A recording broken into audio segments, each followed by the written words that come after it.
Turkish, end of the game.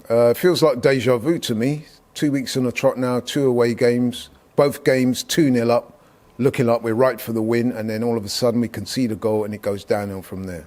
Yeah, this one's different though. This ain't Anfield and it's not Liverpool either. So we choked in this one. That's the reality of it. You put it as strongly as that. We choked, we yeah? Did choke. Yeah? We did choke. 2 goals up, first 10 minutes flying. Then it just seemed like foot off the gas, back to second gear. It seemed like they thought job done. And what did we really do after going 2 up?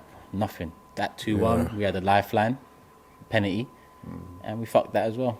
Yeah, I was going to ask you about the penalty because it was interesting because the penalty was awarded and I noticed that straight away Gabriel Jesus went to pick the ball up. He obviously wanted to take the penalty. He scored one recently. He seemed to be overruled by the captain Odegaard, who took the ball off him and gave it to Saka. And we all know what happened then. Saka missed it. It's a bad miss, right? Yeah, it was a poor penalty. I understand why Saka's taking it. He is the designated penalty taker now. I would have liked Jesus to take it because I would have liked Jesus to hit 10 goals for the season. He's one off that. But at the same time, I understand why Saka took it. And Saka's been, pretty good with his penalties. Well, I say pretty good. He's been flawless with his penalties for Arsenal. I think it's 1 in 6.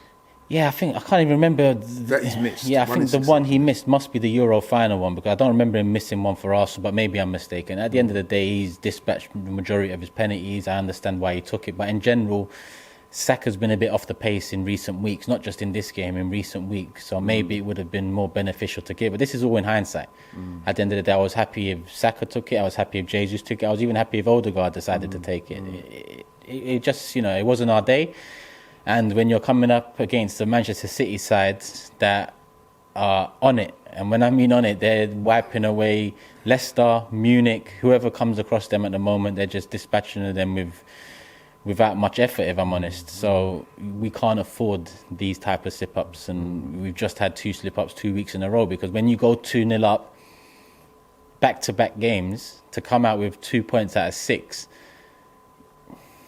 do you deserve to win the title, regardless of how good the season's gone? When push comes to shove, this is crunch time now, and we've slipped up. We've slipped up again, Laurie. Should we also inject some honesty into this? Because I spoke to you, and we were both of a similar mindset. We both said that this is likely to be a very difficult game today.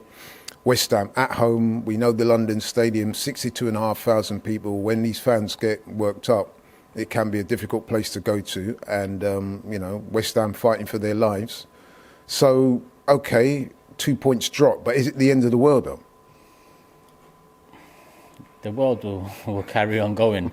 The Premier League title race, I do have the feeling that, I think Manchester City were favourites after we slipped up against Liverpool. Now I think, unless we pull out a win at the Etihad, which I can't see happening, yes, a draw will keep us top, regardless of, whatever games Manchester City win. But the way we're playing at the moment, it's just not the Arsenal that we've seen in the first 28, 29 games. Let me ask you about that. Let me expand upon that, because I think it's fair to say 2 weeks on the trot now, we started off like a train, gone 2-0 up, away from home, and then for whatever reason, we've conspired to throw the game away, basically, and drop points. Not lose, but, we dropped points, both games. I've got to ask you, people will be out there saying we bottled it with this and that. Do you think we're feeling the pressure? It looks like it. It does look like it, but at the same time, I say that, but we went 2-0 up against Liverpool and was controlling the game for 35, 40 minutes. We went 2-0 up against West Ham in the first 10 minutes. So generally, you'd see those signs from the moment the referee blows his whistle to start the match. We've started the last 2 games pretty confidently, on the front foot. We've got the job done in that time, but then something switches, and it just feels like when we get pegged back or knocked back with a goal conceded, we haven't recovered. Both against Liverpool and against West Ham today, we didn't recover. I think that's a fair and honest assessment. But let's end, if we can, with some positives. Are there any positives you can draw out today? You're asking the wrong man for positives right now. Is there any? Nah, there's no positives, Laurie. Last week, I said it feels a lot more like 2 points dropped than 1 point gained, but I can understand the fans that were saying, look at that second half, Ramsdale, man of the match, the chances Liverpool created, we escaped with a point. I agree with that as well. Today it's definitely 2 points dropped.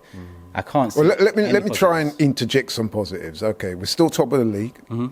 We didn't lose, so those are two positives. So what do you think? Do you think that we got enough in us to win the title from here on in? Don't forget, there is 7 games to go. We are still top of the league, and we didn't lose the game. But we were top of the league before the game, and the reality is Manchester City got their job done against Leicester, and we didn't. So I can't really see that as a positive.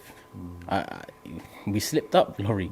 It does feel like the Premier League title race is not over, because points-wise we're still there, and City will still have to win the games they have to win. But I also couple it with the way we're playing at the moment, and I'm not filled with a lot of confidence. I can't lie to you. I think Saka probably should have came off earlier than he did today. Well, he didn't. I mean, Saka should have came off earlier. I was surprised to see Jesus come off first, and I was surprised to see Martinelli come off.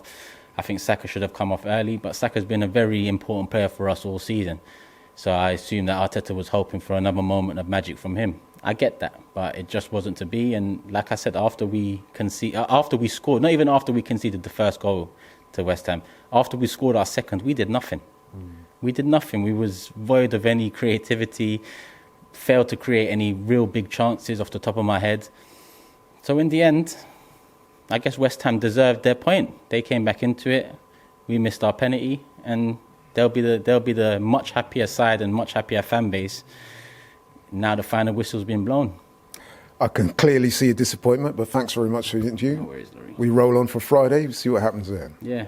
Welcome back to the Forever Arsenal podcast. Black, white, young, old, Lee's on there, disabled, abled, man, it doesn't. Smith Rowe didn't get a minute yesterday, not a minute that needs minutes. Where's he going to get his minutes from now? Get your notifications on, ladies and gentlemen. Tactical's out tomorrow. I think the idea of Mesut Ozil was better than the actual reality of Ozil at Arsenal. Your mic, not turn your camera on. For the audio listeners, Lee's in pieces. Lee's in pieces.